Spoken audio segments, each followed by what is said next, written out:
Looking forward to going to Bangladesh? Yeah. All your fans are looking forward to you. What do you want me to do?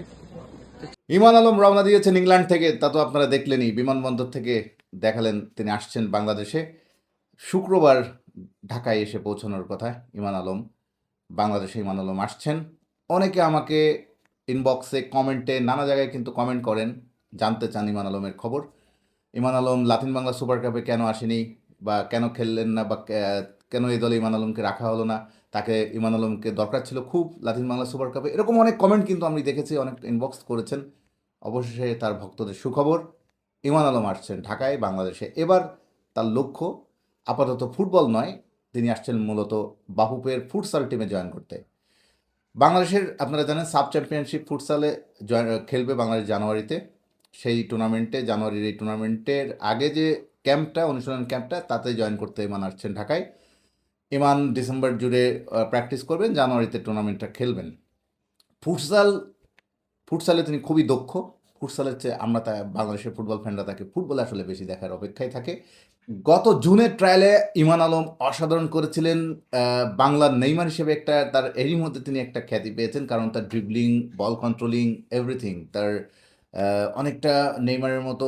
মানে আসলে তুলনা তো করা ঠিক না, Neymar অনেক উঁচু মানের ব্রাজিলের সুপারস্টার, কিন্তু তার মতো আর কি তিনি হতে চাওয়ারও বলা ঠিক হবে না। মানে নেইমারকে তিনি খুব ফলো করেন, নেইমারের সব কিছু তিনি দেখেন। ফলে তার ড্রিবলিং, বল পাওয়ারিং, বল কন্ট্রোলিং এবং তার শুটিং ক্যাপাবিলিটি সব কিছু মিলিয়ে একটা অমিত সম্ভাবনাময়, একটা খুবই ভালো সম্ভাবনাময় ফুটবলার ইমান। তো ইমান বাংলাদেশে আপাতত আসছেন। তিনি basically Latin Bangla super cup খেলতে চেয়েছিলেন। লাতিন বাংলা সুপার কাপ থেকে কর্তৃপক্ষ কিন্তু, আয়োজক বা বাফুফের তরফ, ওই সময় কিন্তু তার সঙ্গে যোগাযোগ করা হয়েছিল। বাংলাদেশে যে রেড অ্যান্ড গ্রিন ফিউচার স্টার্সে যে দলটা দেওয়া হয়েছিল লাতিন বাংলা সুপার কাপে, সেই দলে তার থাকার কথাই ছিল। কিন্তু ওই সময় ইমানের খুব একটা ইম্পর্টেন্ট পরীক্ষা চলছিল। পরীক্ষাটা, আপনারা জানেন, দেশের বাইরে যারা বড় হয় তাদের ক্ষেত্রে পড়াশোনাটা ওরা খুবই গুরুত্বের সঙ্গে নিতে হয়। এবং খেলাধুলা বা আপনার ক্যারিয়ার যেখানে গড়েন না কেন, এডুকেশনের যত ধাপগুলো আছে খুব ঠিকঠাক শেষ করতে হয়। তো সেখানে ইমানকে খুবই গুরুত্বপূর্ণ পরীক্ষা ছিল, পরীক্ষাটা দিতে হয়েছিল। আরহাম ইসলাম কিন্তু অস্ট্রেলিয়া আন্ডার 20 দলেও জায়গা পেয়েছেন, কিন্তু একই সঙ্গে কিন্তু তারও পরীক্ষা ছিল। যদিও একটা অস্ট্রেলিয়া আন্ডার 20 দলটার খুবই ইম্পর্টেন্ট, ওই স্কোয়াডের জায়গা পাওয়াটার একটা খুব বড় বিষয় ছিল আরামের ফ্যামিলির কাছে। ইমানের ক্ষেত্রে তার পরীক্ষাটা ইম্পর্টেন্ট ছিল।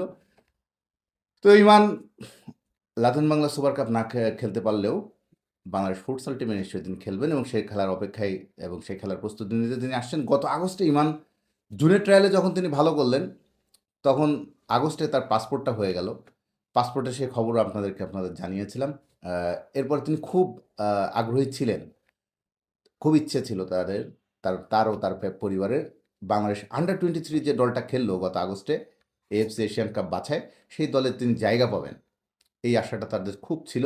কিন্তু সে দলে জায়গা হয়নি। এবং সেক্ষেত্রে অবশ্য আহ, আহ, বাফুফে বাফুফেকে দায়ী করার আগে আসলে একটা বিষয় আবার বলতে হবে, কারণ তাদের পাসপোর্টটা খুব হতে একটু দেরি হচ্ছিল।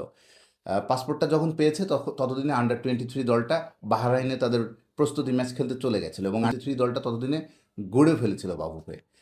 তো সেক্ষেত্রে আন্ডার 23 দলটে খেলা হয়নি ইমান আলমের ফুটবল টিমে।